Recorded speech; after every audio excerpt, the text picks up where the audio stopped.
Hi there. A string of multi-field confinements on containing China's rise has been taken by President Trump recently. Cross-Strait tension jumped after the U.S. signed the Taiwan Travel Act into law in March, encouraging official visits between the United States and China's Taiwan at all levels. Months later, the Trump administration has ignited further turmoil by imposing the first set of tariffs on Chinese imports worth $34 billion on July the 6th. U.S. Customs and Border Protection have begun collecting the additional duties. Also, the 10 Chinese high-tech industries which U.S. Trade Representative listed for potential tariffs are all part of the Made in China 2025 plan. During the World Peace Forum, I was glad to sit with Kathleen Stephens. She's a former U.S. ambassador to the ROK, and Cheng Li, director of the Thornton China Center at the Brookings Institution. This is Dialogue. I'm Yang Ray.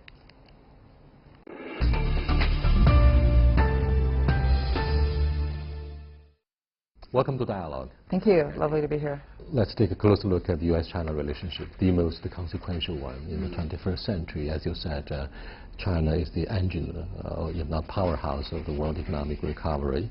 So is the United States, of course, under the leadership of Donald Trump. The issue is we don't like each other, it seems. Americans don't like China or communist leadership in China. China says you have done too much to interfere with our 2025 Made in China. It's just an illusion, absolutely non-negotiable to interfere with China's industrial policies. We have our own system, you have your own, let's respect each other, but Donald Trump says no. Peter Navarro says no. John Bolton says no to China. We don't like each other, but do we have any alternatives to peaceful coexistence? I don't think we have an alternative. The alternatives to peaceful coexistence are bad. We need to work for that, as hard as it is. And it makes me very sad, I have to say, to hear you describe our relationship like that. I'm not saying that it's incorrect, but I first came to China in 1980 as a fresh diplomat, so excited to be coming to China right after normalization. And to come back to Beijing now, this almost 40 years later, is a very moving experience, as it always is to come back to China, to see what the Chinese people have achieved, to think, if I may say, that U.S.-China relations had a role in this extraordinary, great success of the 20th and now the 21st century. But no, we have to find a way to accommodate each other, to work together. I personally don't think that tariffs are the way to do it, that trade wars are desirable. It's very dismaying to see that. But I will say to you in all frankness, and I hope as a friend, that I think one of the reasons why in the United States that it gets some positive response is because, one, of what you mentioned earlier, there's a sense that people feel they've been in the United States, that certain sectors have been, whether this is correct or not, it's a very deep feeling that they have been unfairly disadvantaged, victimized by the trends of globalization and trade.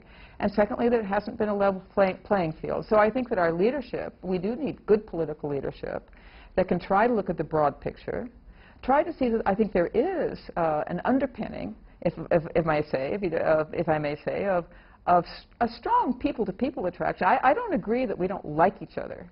We're both big countries. And we still have, more Chinese students in the United States than any other You're group right, of students. Kathy, So, we have a way through this. I fully appreciate your positive sentiments towards this relationship between our two countries. However, young students who came back from the United States in their millions, in their thousands, start to ask questions, the same question. What's wrong with the United States and its China policy? These young people love China. They love America. They love to have a collective future, but they start to question the presidency of Donald Trump, whether we're going to have a war. That's the haunting specter shared by a younger generation. We have to pin our hopes on the younger generation in the United States and in China.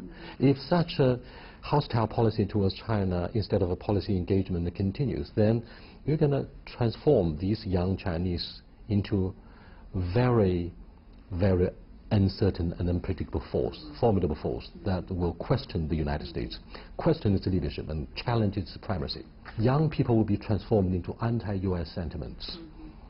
This is the most devastating aspect of or consequences of this current policy about China? It would be a terrible consequence. As it would be a terrible consequence if the idea took hold in the United States that that China's rise was a threatening one or an aggressive one, whether in the region or in the world. So I think it's going to take good political leadership on both sides, and it's going to take a readiness to genuinely try to compromise and to find common ground. I know those are easy things to say. They're hard to do. China has increased dramatically our imports. We have decided to open up the financial markets, the service industry, and to reform our economic structure. We have done a lot to improve things that the United States doesn't like. So this is a compromise China has made. The issue is whether people like John Bolton Navarro wants China to be dead. I mean, this is something that is non-negotiable. Yeah, well, I mean, I would suggest we look at, for example, I mean, areas in American society and American politics that have traditionally really supported a strong U.S.-China relations, including, for example, the American business community.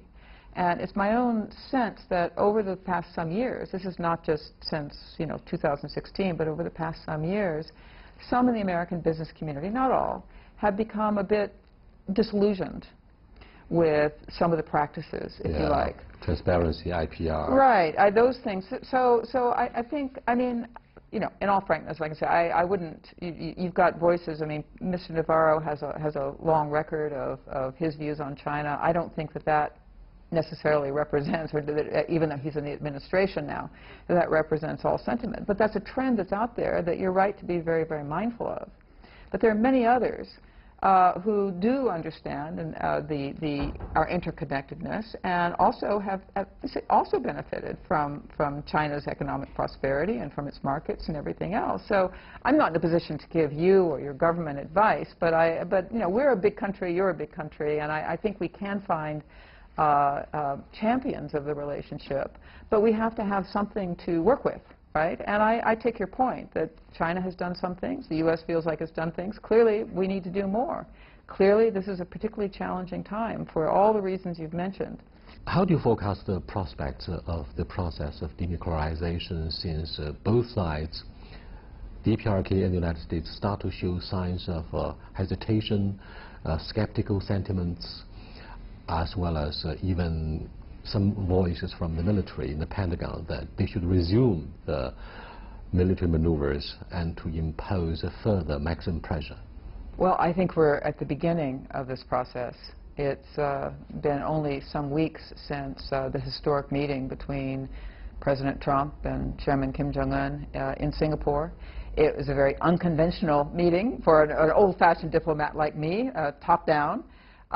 So I think it's not surprising that the negotiations have not really gotten underway yet.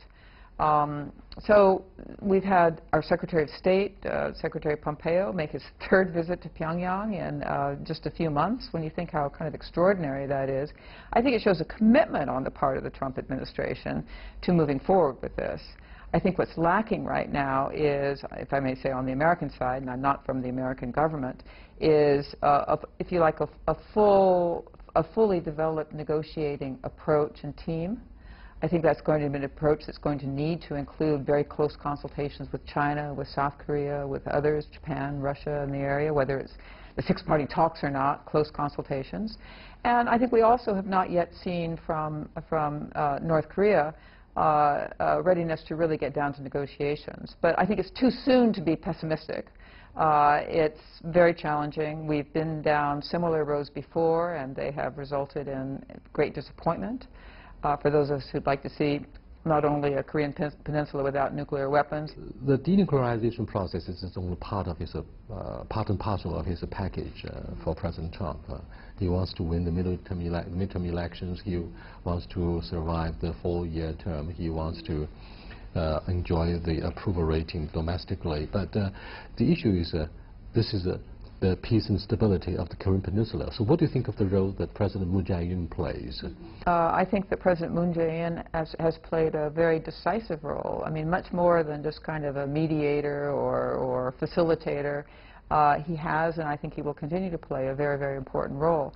I actually personally think that's a very good thing, because this problem is not only about the denuclearization of the Korean Peninsula, it's about peace on the Korean Peninsula. Those things are linked. It's about the unfinished business from the Korean War.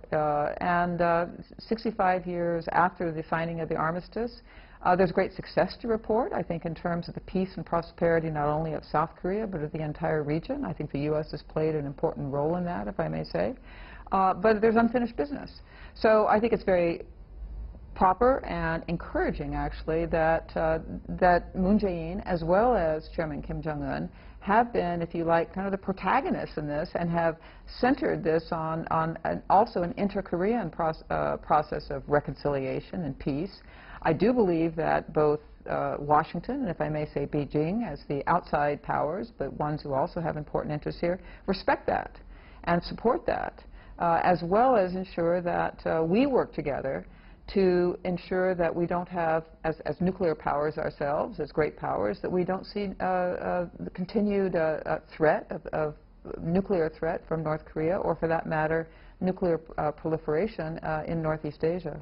Perhaps all international observers have underestimated the leadership and the vision of Mr. Kim Jong-un, paramount leader of the DPRK, since he came over 3 times in about 3 months to visit China, to have a really substantial and fruitful talk with the President Xi Jinping. Therefore, President Donald Trump accused China of playing card of the DPRK and even affected the summit meeting, the agenda of the summit meeting in Singapore. What do you think of President Trump's concerns about China? Well, I think China has an important role to play. I think that the U.S. and China, whatever the tensions that sometimes exist in our relationship, that we have a genuine shared interest in seeing a different future for the DPRK, a future without nuclear weapons, a future of greater stability and opportunity for its people. And I hope we can work together on that. So I hope we can keep that in mind and find a way to play different roles of pressure and incentives, but that we can keep our mind on the shared interest that we have. Thank you so much for being this part of a meaningful dialogue at the defining moment for the future of the 2 major powers.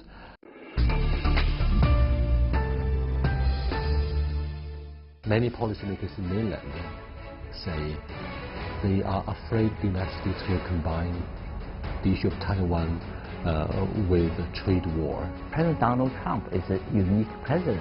Clearly, he linked all these issues together. But that's Donald Trump. American foreign policy establishment and the general public cannot link these issues so closely together.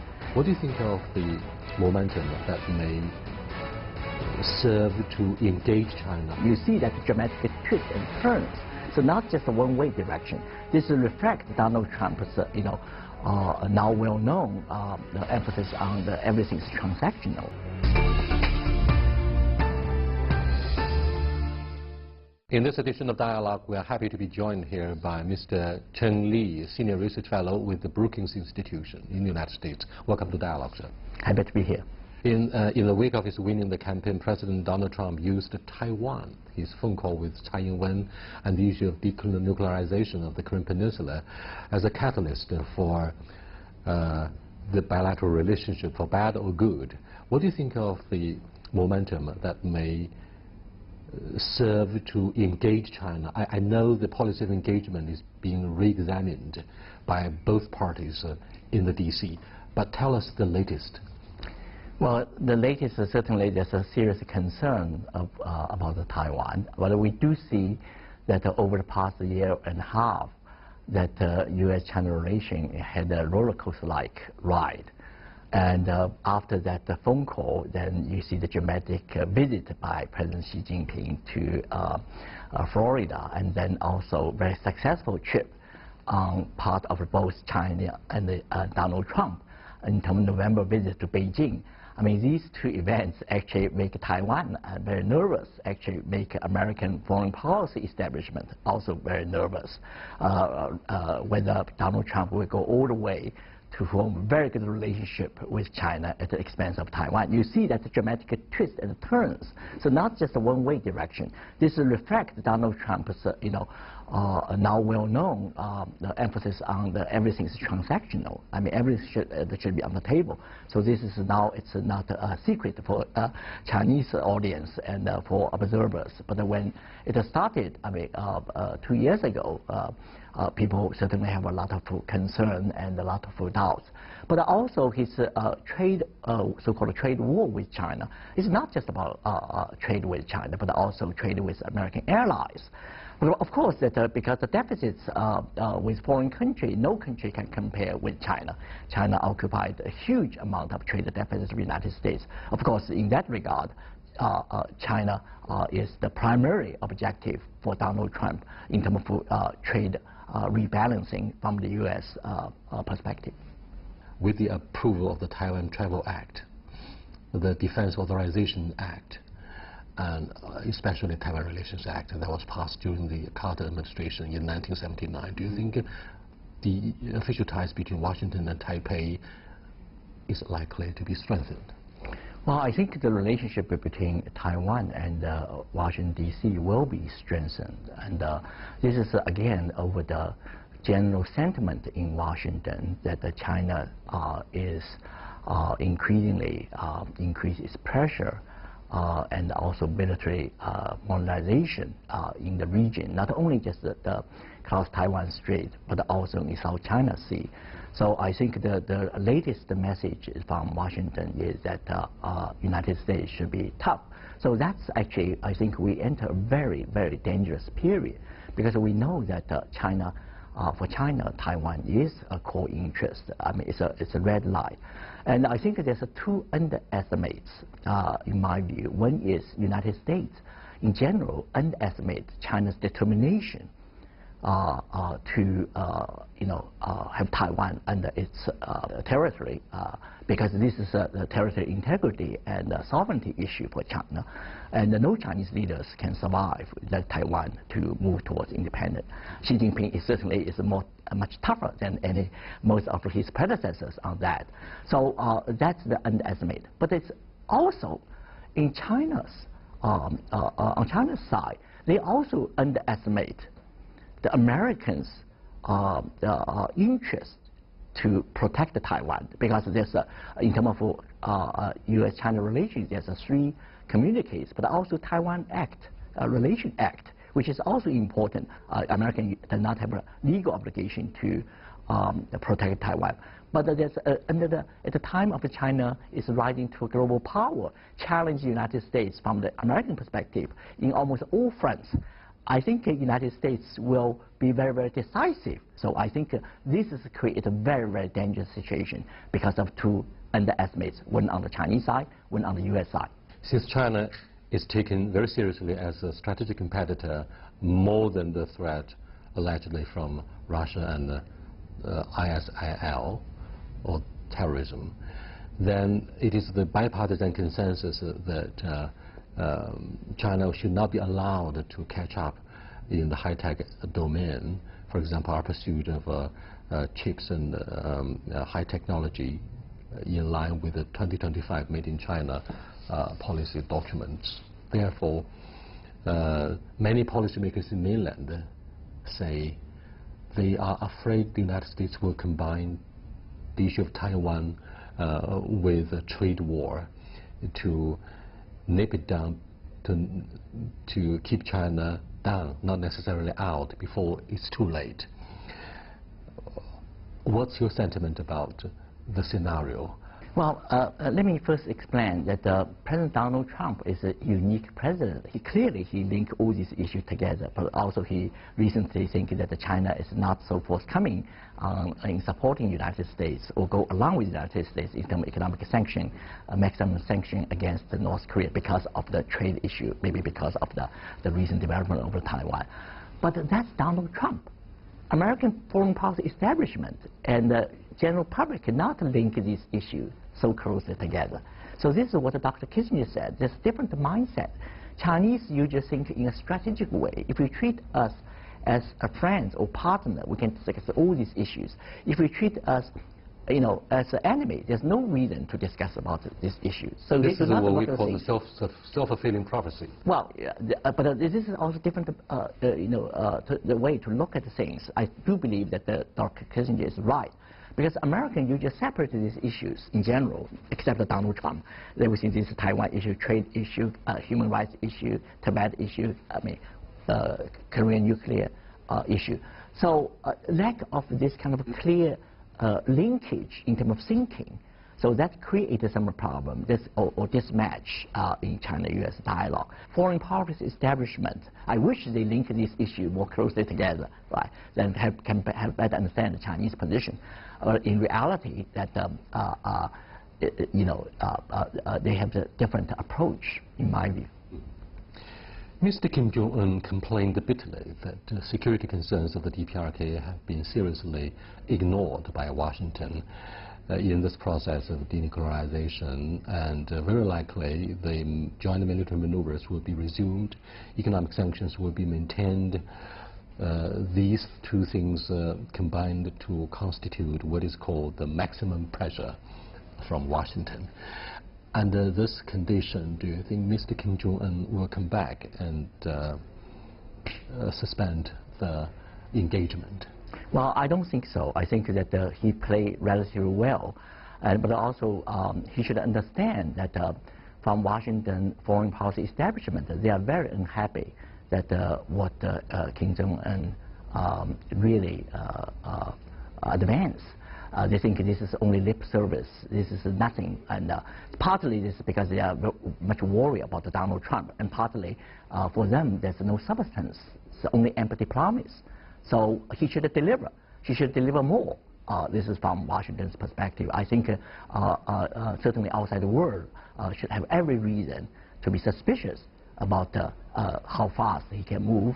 And but in terms of his own national security, I mean, he did very well. Now the whole thing is on the international spotlight, and he is no longer, by many people, is kind of very inward-looking and unpredictable, or ruthless dictator. Of course, I mean, still a lot of critics believe that's the case. But the general public start to change their views of him. So in that regard, he already gained a lot of things. And also he dramatically improved relationship with Beijing, over the past couple of years. As we know that Foreign Minister Wang Yi last year said that the China-North Korea relationship was the worst in the PRC history. So that tells you how bad it was, but now dramatically improved. Now, from U.S. perspective, I think we, Americans, should really think about these dramatic changes. And from Xi Jinping's very strong engagements and support with UN resolution to this, now it's become what Donald Trump criticized is less forthcoming. Of course, that things, I mean, under the situation that you have you push the Taiwan issue, you push the trade war against China, how could the Chinese leader tell the Chinese public we should continue to go all along the way to side with the United States towards North Korea? Does not mean that China is not interested in denuclearization in the Korean Peninsula, but the priority, the emphasis, Chinese leaders do have legitimate reason to reconsider. So the last question is very much about domestic politics and prospects of President Donald Trump.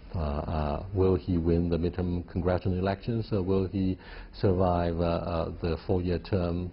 I know he's facing multiple challenges from within. You mentioned the sexual harassment, corruption, Russian Gate. Which one would be the lethal weapon that may terminate his presidency? Well, it's difficult to say that his popularity rate is not affected too much by these 3 scandals that we talk about. And so I think it's too premature to say. When you look at the midterm election, because of the seats that are vacant, and you can see that highly likely Democrats will regain the Congress, but the Senate seats will not change too much. And on the other hand, the Republican Party still support Donald Trump. And why not? Because he achieved the things they want to achieve, low tariff and high tariff, low tax, and conservative policy on immigration. I mean, this is the Republican Party's platform. And, but of course, early on, they worry about foreign policy, alienated our allies like NATO or maybe Japan, South Korea, and etc. But Donald Trump sometimes can, change around the situation. And also, if there's a real break through in North Korea and also the development of Korean, the Iran nuclear development may gain some points for Donald Trump.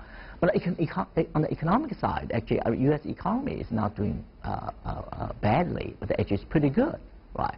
So yes, trade war may affect some of the districts, but by and large, Americans not so much depend on trade issues. I mean, look at the GDP growth and etc. And also, some people vote not necessarily because of the economic situation, because of ideology, because of other interests, etc. So it's difficult to know how people will vote, and overall.